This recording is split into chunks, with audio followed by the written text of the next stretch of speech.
नमस्कार दोस्तों, आज कोलंबो के ऐतिहासिक आर प्रेमदासा क्रिकेट स्टेडियम की उस समय की भीड़ और क्रिकेट के जुनून से भरा शाम का आईसीसी पुरुष टी20 विश्व कप 2026 के सुपर 8 ग्रुप 2 का 49वां और निर्णायक मुकाबला इंग्लैंड और न्यूजीलैंड के बीच में हुआ। न्यूजीलैंड के कप्तान मिचेल सेंटनर ने टॉस जीतकर पहले बल्लेबाजी करने का साहसी निर्णय लिया, यह जानते हुए कि कोलंबो की यह पिच खेल के आगे बढ़ने के साथ धीमी हो सकती है और स्पिनरों को जादुई मदद प्रदान कर सकती है। कीवी टीम की शुरुआत धमाकेदार रही, लेकिन इंग्लैंड के चतुर गेंदबाजों विशेषकर स्पिनरों ने बीच के ओवरों में अपनी कलाई के जादू से न्यूजीलैंड के शीर्ष क्रम को झूठ कर रख दिया। कोलंबो के ऐतिहासिक आर प्रेमदासा स्टेडियम की उस उम्स भरी और क्रिकेट के रोमांच से सराबोर शाम जब आईसीसी के अंदर से शामिल करती है विश्व कप 2026 के इस महत्वपूर्ण मुकाबले में न्यूजीलैंड की पारी का आगाज करने के लिए फिन एलन और टीम सीफर्ट की विस्फोटक सलामी जोड़ी ने मैदान पर कदम रखा तो स्टेडियम में मौजूद हर दर्शक एक बड़े धमाके की उम्मीद कर रहा था। इंग्लैंड के कप्तान हैरी ब्रूक ने गेंद अपने सबसे भरोसेमंद और घातक हथियार जोफ्रा आर्चर को थमाई। मुकाबले के पहले ही ओवर में वह हाई वोल्टेज ड्रामा देखने को मिला जिसने पल्ले केले की यादें ताजा कर दी। आर्चर की एक अत्यधिक तीखी और अंदर की ओर तेजी से आती गेंद पर सीफर्ट गच्चा खा गए। विकेट कीपर जोस बटलर और आर्चर की जोरदार अपील पर अंपायर ने उन्हें कैच बिहाइंड आउट करार दिया। पूरे स्टेडियम में सन्नाटा छा गया, लेकिन सीफर्ट को अपनी तकनीक पर पूरा भरोसा था। उन्होंने बिना देर किए तुरंत रिव्यू डीआरएस लिया और अल्ट्रा एज के रिप्ले ने स्पष्ट रूप से पुष्टि की कि गेंद बल्ले को नहीं बल्कि केवल पैड को छू कर गई थी। इस बड़े जीवनदान ने जैसे टीम सीफर्ट के भीतर एक नई ऊर्जा फूंक दी। इसके बाद कीवी बल्लेबाजों ने बिना किसी हिचकिचाहट के अपने हाथ खोलना शुरू कर दिया और इंग्लैंड के विश्व स्तरीय पेस अटैक पर धावा बोल दिया। फिनलैंड ने जोफ्रा आर्चर की चतुराई भरी 127 की मी घंटे की रफ्तार वाली लेग कट्टर को बहुत जल्दी भांप लिया और उसे मिड ऑन के ऊपर से गगनचुंबी और दर्शनीय झड़कर अपने इरादे स्पष्ट कर दिए। आर्चर जो अपनी गति के लिए जाने जाते हैं, आज एलेन की टाइमिंग के सामने बेबस नजर आए। वहीं दूसरी ओर टीम सीफर्ट ने भी अपना रौद्र रूप धारण कर लिया था।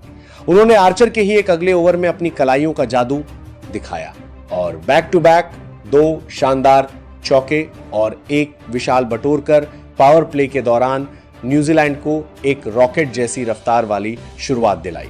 पावर प्ले के 6 ओवरों की समाप्ति तक न्यूजीलैंड का स्कोर बोर्ड काफी मजबूत स्थिति में दिखाई दे रहा था और ऐसा लग रहा था कि कीवी टीम आज 200 के पार जाएगी। लेकिन जैसे ही फील्डिंग की पाबंदियां हटी, असली खेल का पासा तब पलटा जब इंग्लैंड के युवा कप्तान हैरी ब्रूक ने अपनी रणनीतिक कुशलता का परिचय देते हुए स्पिन आक्रमण का मोर्चा खोल दिया। पारी का 7वां ओवर लेकर आए दुनिया के सबसे चतुर लेग स्पिनरों में से एक आदिल राशिद ने अपनी पहली कुछ गेंदों से ही दबाव बनाना शुरू किया और फिर अपनी जादुई फ्लाइट का इस्तेमाल किया। उन्होंने गेंद को हवा में थोड़ा धीमा रखा और टीम सीफर्ट को बड़ा शॉट खेलने के लिए क्रीज से बाहर आने पर मजबूर किया। सीफर्ट राशिद की फिरकी और डिप को समझने में पूरी तरह नाकाम रहे और गेंद उनके बल्ले को छकाते हुए सीधे जोस बटलर के दस्तानों में चली गई, जिन्होंने पलक झपकते ही गिल्लियां बिखेर दी। झटकों का सिलसिला यही नहीं था। ठीक इसके अगले ओवर में part time spinner Will Jacks ने वह काम कर दिया जिसकी उम्मीद कीवी टीम ने नहीं की थी। उन्होंने अपनी सीधी रहती गेंदों से फिन एलन को पूरी तरह से बांध दिया।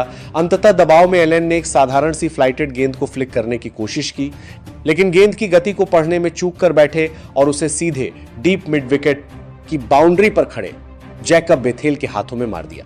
बेथेल ने कोई गलती नहीं की और मात्र 7.4 ओवरों के भीतर न्यूजीलैंड की टीम ने अपने दोनों सेट और खतरनाक सलामी बल्लेबाजों को खो दिया था। अचानक जो न्यूजीलैंड एक विशाल स्कोर की ओर बढ़ा रहा था वह पूरी तरह से बैकफुट पर आ चुका था और आर प्रेमदासा स्टेडियम में श्रीलंकाई हवाओं के साथ इंग्लैंड का दबदबा बढ़ने लगा था।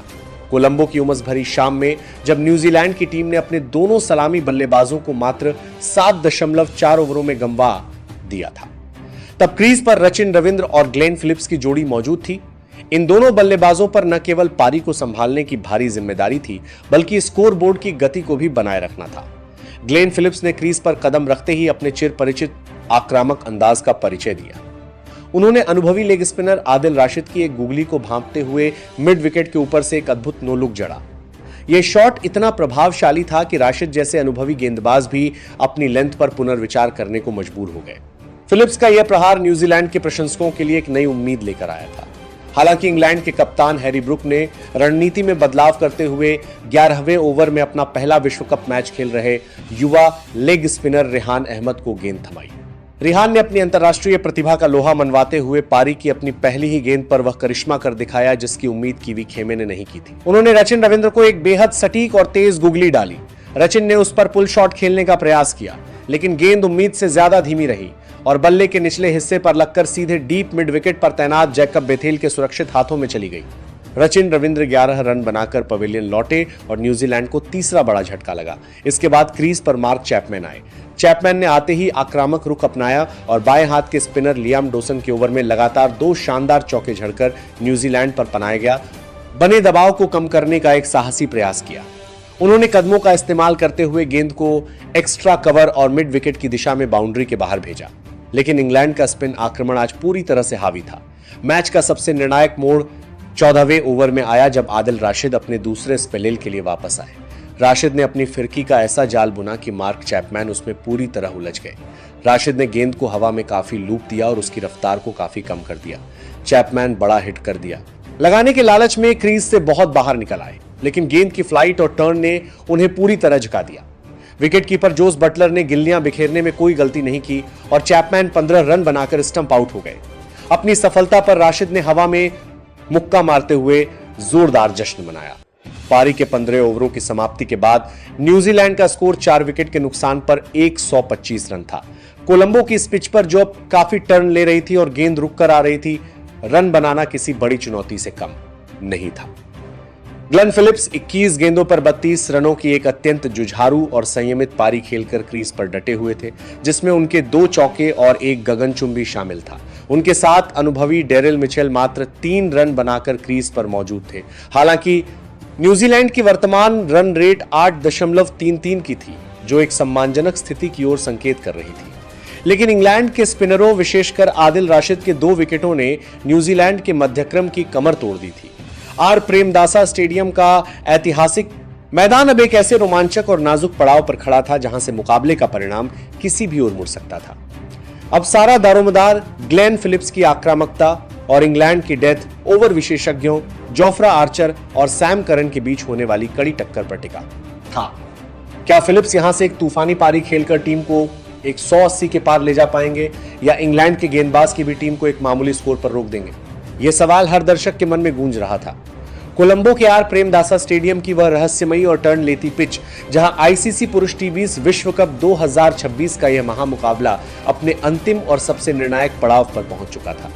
जब 15 ओवरों का खेल समाप्त हुआ तो न्यूजीलैंड का स्कोर 1254 था और क्रीज पर ग्लेन फिलिप्स जैसा विस्फोटक बल्लेबाज मौजूद था। लेकिन अगले 5 ओवरों में इंग्लैंड के गेंदबाजों, विशेषकर उनके स्पिन विभाग ने जिस तरह का शिकंजा कसा, उसने कीवी टीम के अरमानों पर पानी फेर दिया। यह अंतिम चरण न्यूजीलैंड की बल्लेबाजी के पतन और इंग्लैंड की रणनीतिक श्रेष्ठता की एक लंबी और विस्तृत दास्तान है।